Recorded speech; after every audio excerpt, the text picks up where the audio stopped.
Senator Vick, thanks very much for joining us. Good to talk to you today. Thanks for talking to me. You have the distinct and unique position of having served in now 2 state legislatures. You're currently in the Idaho legislature in the Senate. You also served in the legislature in Montana. Give us your thoughts as far as how Idaho and Montana compare and contrast in terms of the functioning of its legislatures. Well, the general system is the same, but many of the details are different. For instance, there every bill that's requested has to have a full hearing. The chairman doesn't determine or leadership doesn't determine.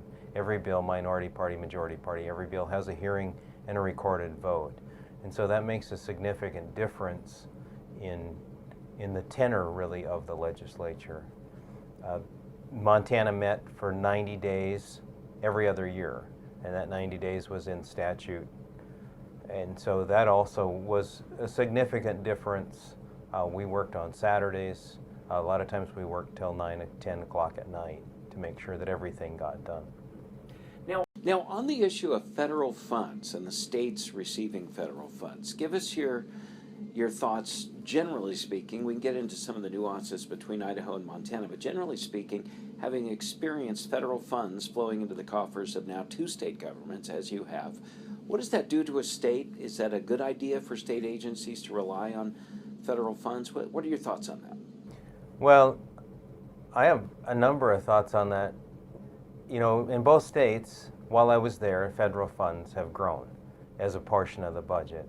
So, you know, if you relate that back to your personal life, you get a significant amount of money from your parents or perhaps your spouse's parents. You're kind of dependent on them, and it makes you cautious to do things that they don't want you to do. And I think when we expand our federal funds, we give up some of our sovereignty. Right now, it's about 40% of Idaho's budget is federal funds, which is the 10th highest as a percentage of the budget in the United States. Among the states. Okay.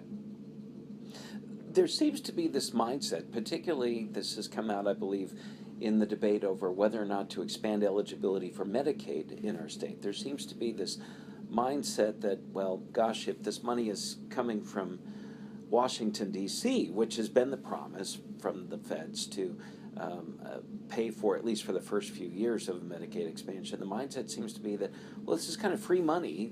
This doesn't affect Idahoans specifically. This is not our state general fund. This is not from Idaho taxpayers, so we're leaving money on the table if we don't avail ourselves to all these federal funds. What do you make of that, this notion that if we don't accept federal funds in Idaho, we're quote-unquote leaving money on the table? Well, and that's interesting that you bring that up, since we were just talking about the differences between Montana and Idaho. That's one area where there was no difference.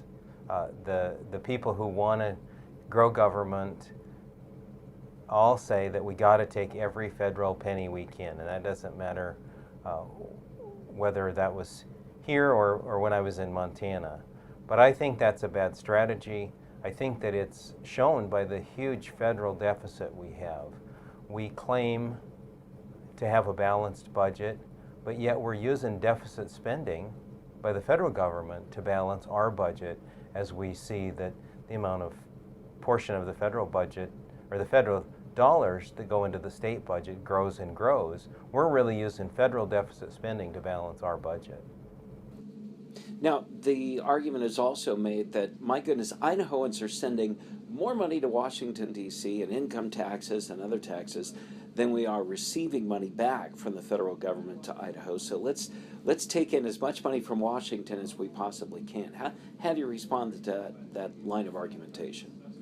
Well, I would be surprised if we actually pay more taxes to the federal government than we get back in revenue, if you include all of the different things. You know, gas tax, we get a significantly higher percent of gas tax back. If you include everything, I don't know specifically about income tax, but that would even surprise me. Most western states get significantly more back in revenue than they do pay in taxes. So I don't think that argument holds any water. Is there a risk that too many state agencies in Idaho become too reliant to money coming from Washington, D.C., or are we to believe that that money will always be there for us and we'll always have it available? Well, there is a risk, and there's two cases, one fairly significant that are happening this session, and one pretty small, but they both relate to the risk that's involved in relying on federal money. One is with the Idaho Education Network, where we've seen that they have cut off the funding and are talking about making us pay that back. I don't know what will end up there, how that will end up, but we're talking about as much as $27 million potentially that we have to make up, at least in the short term, to continue that program, which most of our schools have become very dependent on. And then just this morning in JFAC, we learned that the Idaho State Police, in their forensics training unit, is requesting that dedicated funds be used to replace federal funding. They cut the federal program, for some of their training, they cut their budgets by 50%. And it's a very small amount compared to the rest of the budget, but it's another example of the danger of being completely reliant on federal money. So what, in the case of the Idaho State Police, what would you anticipate would happen with that program within ISP? Does that just go away, or does that create a financial burden on state taxpayers? How would you see that play? Well, and it's going to create an additional burden on state taxpayers. And I don't know the source of the dedicated funds. It could be gas tax, it could be alcohol tax, because they get both. But some of those taxes will be used to pay for that program instead of wherever they were going before. Senator, how do you respond to the argument, and I've heard this over and over again, having covered the House just recently, the argument is made repeatedly that, gosh, Idaho is such a little state. The U.S. federal debt and deficit is not going to rise or fall depending on whether or not Idaho accepts additional federal funds into our state. We're such a small part of all of this. So for those who have concerns about the federal debt and deficit, we're not the problem, we're not the fix. It really doesn't matter. How would you respond to that?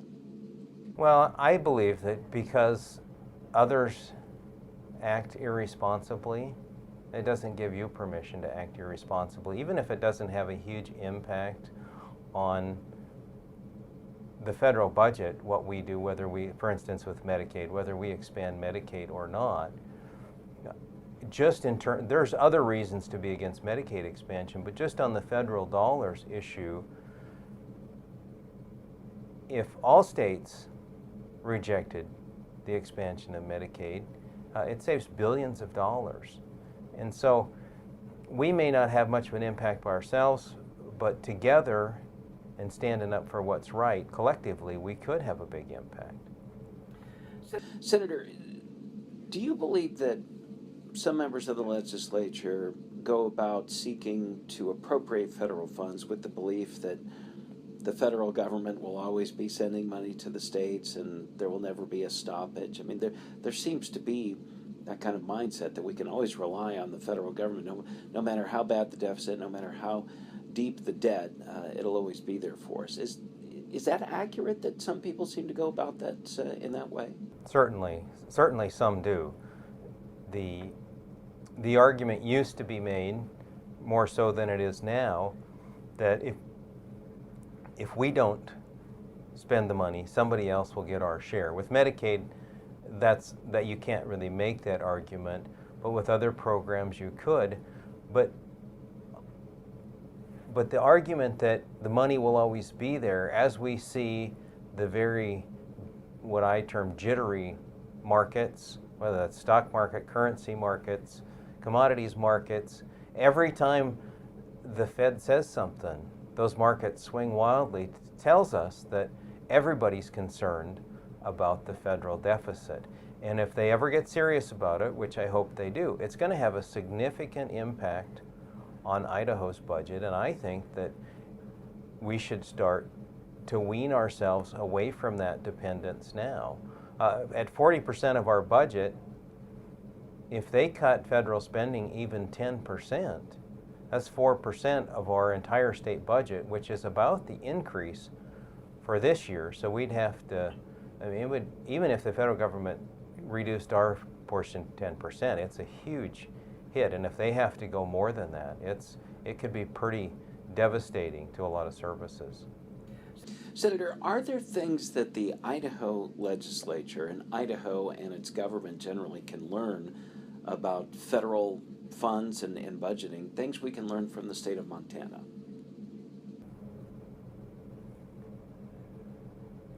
I would say that to a large extent they handle that the same.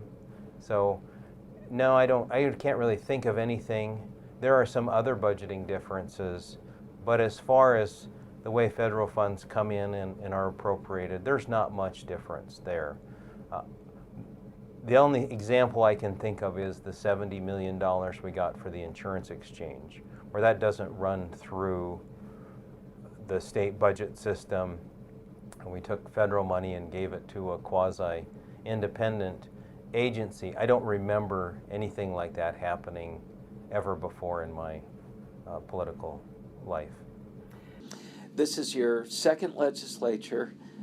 You keep serving because I presume you enjoy what you're doing here and you want to make a difference. What do you hope to accomplish? What would you like to see Idaho begin to do differently when it comes to budgeting and federal funds?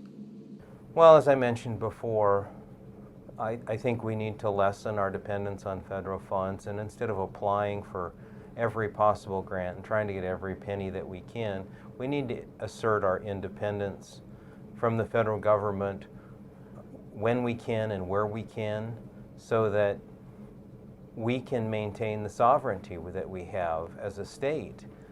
We certainly don't agree politically with many of the Northeast states, for instance, or the West Coast states on issues, but because of the way the federal government hands out money, we end up doing things the same way. And I think we should be able to reflect Idaho's values in the way that we run the legislature or run the state. And that's harder to do when you're dependent on the federal government, because whether it's environmental guidelines or education guidelines or whatever it might be, they don't give you a lot of flexibility. So I think if we want to run things Idaho way, then we need to reduce that dependence on the federal government. I suspect you also probably spend time, at least in some course of your week, contemplating, well, what does it look like in Idaho if these changes don't happen? If we continue on the course that we're on right now, 40% or more of our state budget relying on federal funds, where does that lead? What are your concerns about that scenario? Well, I think that an individual who's too overly dependent on the government puts themselves in a difficult spot, because they put themselves at the mercy of that government agency, whether that's some sort of subsidy program for a farmer or food stamps or whatever it is. You're subject to their whims as an individual, and the same goes for states. We're subject to the changes of the federal government, and as we try to resist that, it becomes very difficult to do, and you lose your will. Our founders were brilliant when they set up the 50 states with the 50 different governments so that they could experiment and do different things, but we're seeing a homogenization of that, and both states and individuals are getting too dependent on the federal government, and I think that's killing American initiative. Senator Vick, thank you very much for joining. Thank you.